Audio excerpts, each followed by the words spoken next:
10, versets 2 à 4.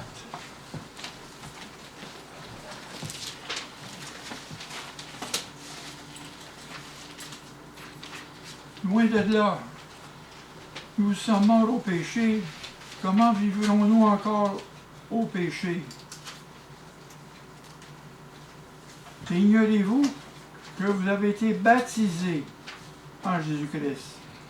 C'est en sa mort que nous avons été baptisés.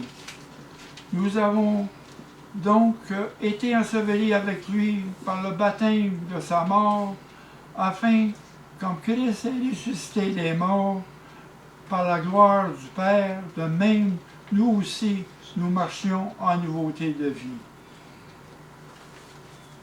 Seigneur, on te prie de bénir ces paroles ce matin, de nous ouvrir nos esprits, Seigneur, à ton œuvre dans le baptême. Père, que ta parole s'éprouve en nous. Au nom de Jésus-Christ. Amen. Amen. Amen. On parle de baptême.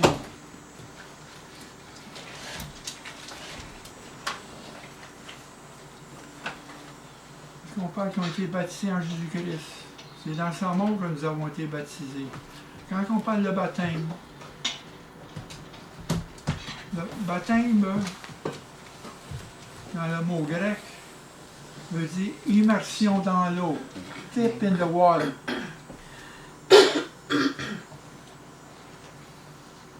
Et pato, qui veut dire baptiser, ça veut dire émerger.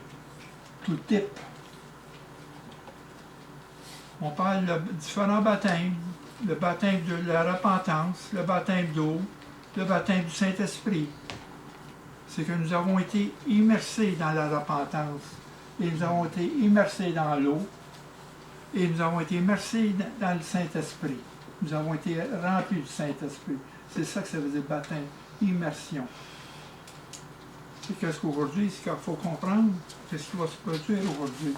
Il faut se rappeler de notre baptême à nous. Il faut, peut-être aujourd'hui, c'est encore le moment propice pour refaire notre engagement dans notre baptême. Parce que le baptême, c'est un engagement. C'est un symbole. Le baptême d'eau a lieu par immersion. Quand on dit qu'on a été baptisés dans la mort de Jésus et nous avons été ressuscités avec lui. Ça veut dire l'immersion. Dans Colossiens, au chapitre 2, verset 12, il dit « ayant été ensevelis ». C'est ça que ça veut dire. Immersion, ensevelis dans sa mort par le baptême. Vous aussi, vous avez été ressuscités avec lui et avec lui par la foi en la puissance de Dieu. C'est Dieu qui fait ces choses-là. C'est Dieu qui a ressuscité Jésus-Christ des morts par sa puissance. C'est la même puissance qui est en nous.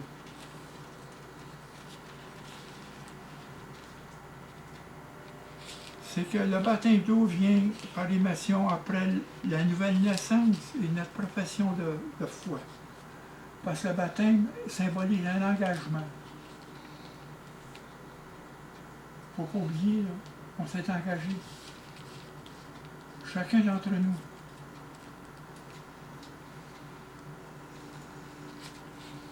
Dans Marc, au chapitre 1, verset 4, il dit « Jean parut baptisant dans le désert, prêchant le baptême de repentance pour la rémission des péchés. » Ça commence par là.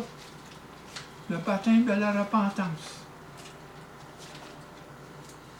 Il faut venir à la croix. C'est Dieu qui nous amène à la croix. Puis dans Matthieu, le chapitre 3, verset 2, il dit « Repentez-vous, car le royaume des cieux est proche. Repentez-vous. » Il faut se repentre. La repentance, c'est une décision. C'est de tourner du péché pour accepter le salut en Christ. C'est une décision que nous avons prise. Ça nécessite l'acceptation de Jésus, non pas seulement pour le salut comme notre Sauveur, mais comme notre Seigneur de notre vie, afin qu'il règne en nous. Parce qu'il ne faut pas juste accepter Jésus comme notre Sauveur, qui nous délivre du châtiment du péché, mais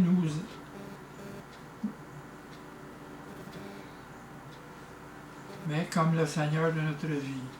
Donc, à ce moment-là, c'est un changement de maître. On change de maître. On ne suit plus Satan. Le péché n'a plus de pouvoir. On suit le Seigneur. C'est un changement de maître. On devient disciple de Jésus. Un disciple suit un maître. On n'est pas les disciples de Satan. Amen. Le péché n'a aucun pouvoir sur nous.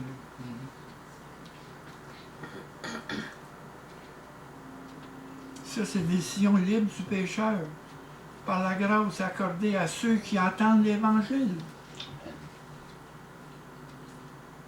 Parce que la foi vient de qu'est-ce qu'on entend. Qu'est-ce qu'on entend, c'est la parole de Dieu. C'est la foi qui nous emmène à la repentance. C'est la foi qui nous emmène au pied de la croix.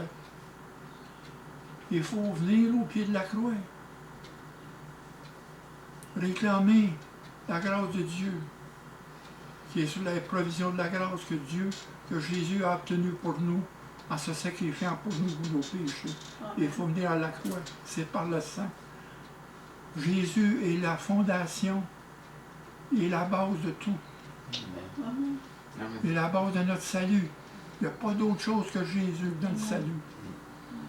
Il n'y a aucun salut sans Jésus, sans qu'on vienne à lui, puis qu'on le suive, qu'on veut changer de direction.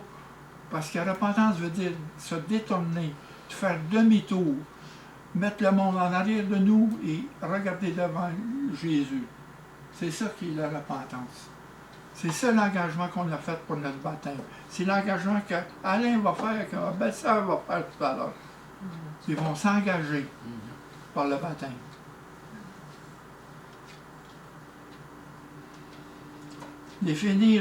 Ça, il faut définir la foi qui sauve, nécessite une coupure radicale avec le péché.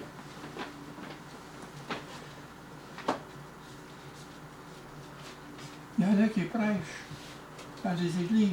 OK, vous pouvez continuer ce que vous faites. Vous pouvez vivre normalement. Non. Non. Il faut sortir de tourner de bord. C'est l'engagement qu'on a pris. Puis mettre notre confiance et placer en Christ comme notre Sauveur. C'est lui qui va nous guider. C'est lui qui va tenir notre main. Parce que notre vie, à partir qu'on a reçu Jésus, jusqu'à temps qu'on quitte cette terre, c'est qu'on tombe. On apprend à marcher comme des bébés. Il nous relève à tous les fois qu'on tombe. Tant qu'on tient sa main. On met sa confiance en lui. Parce qu'il dit, nous sommes morts au péché. Dans Romains 6, verset 2. Nous sommes morts au péché. Nous avons donc été ensevelis avec lui. Ensevelis. Morts au péché. Coupés du péché. C'est ça que ça veut dire. Le péché n'a plus de pouvoir en nous. Le baptême de l'eau symbolise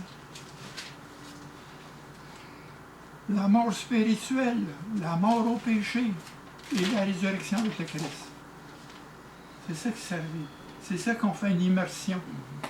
Mort au péché et en vie avec le Christ. C'est ça qu'on va produire dans lui. C'est un engagement. Si vous l'avez oublié, votre engagement, là, reprenez-le aujourd'hui. Il n'y a pas de mal à ça, c'est ça qui est la repentance, c'est de revenir à lui. À un moment donné, on est comme des brebis, on est errant, on dévie. À un moment donné, avec son crochet, il nous raccroche. Il est temps.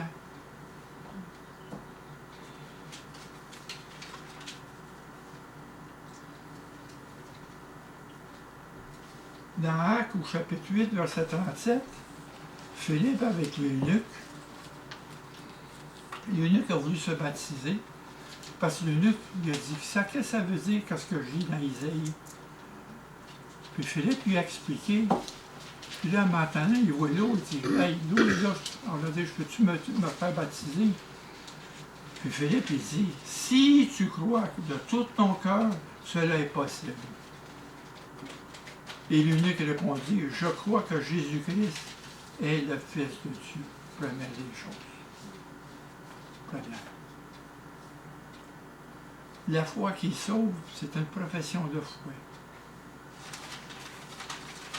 Parce que dans Romains, au chapitre 10,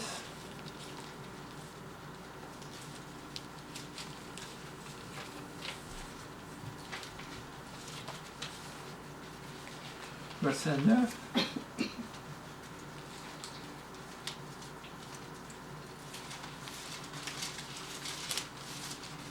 tout est là.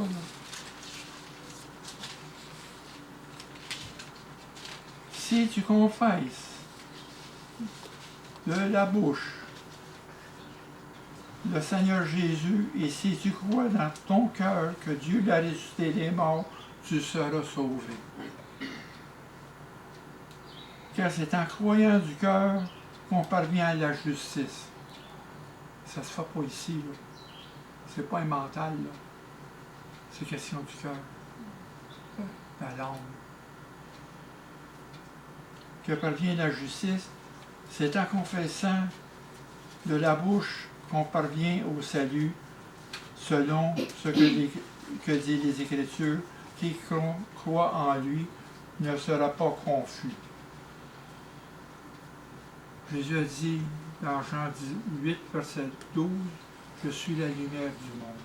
Celui qui me suivra ne marchera jamais dans les ténèbres, ne sera jamais dans la confusion. »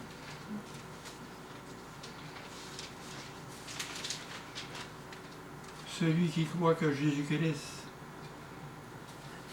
que Jésus est le Christ, est né de Dieu.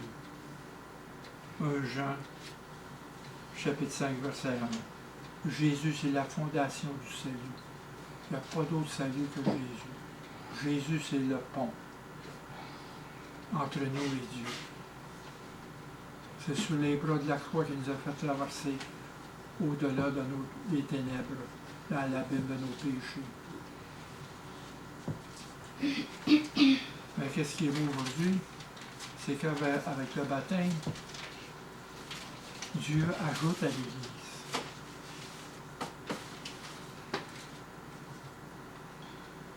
Alain va faire partie du corps du Christ. Il va être réuni avec les saints, avec nous tous. C'est pour ça qu'on va faire la communion aujourd'hui. On fait une onction.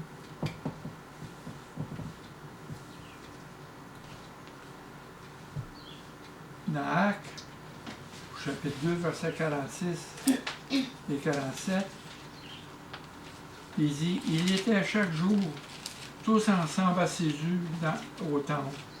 Ils rompaient le pain dans les maisons. » En communion.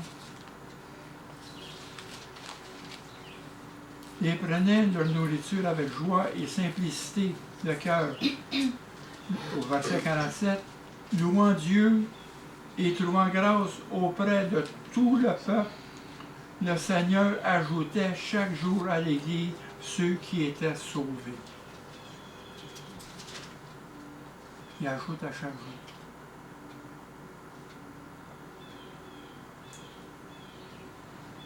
Il ajoute à la famille de Dieu.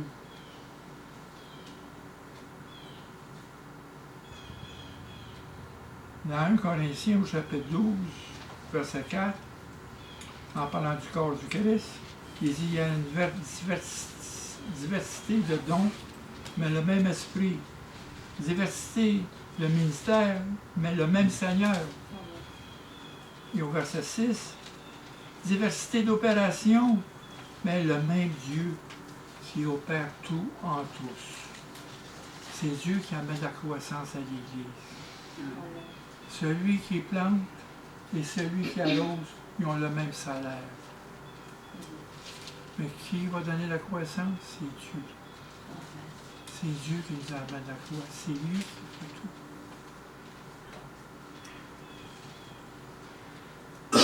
La croissance est à Dieu.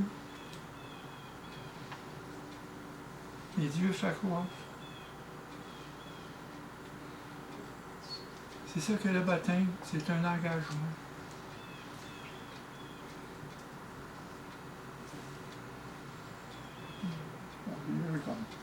C'est un engagement.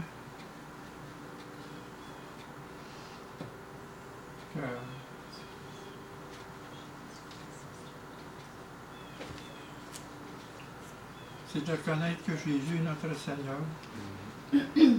C'est lui qui va régner sur nous le restant de la vie. Amen. Il n'y a pas d'autre Seigneur que Jésus.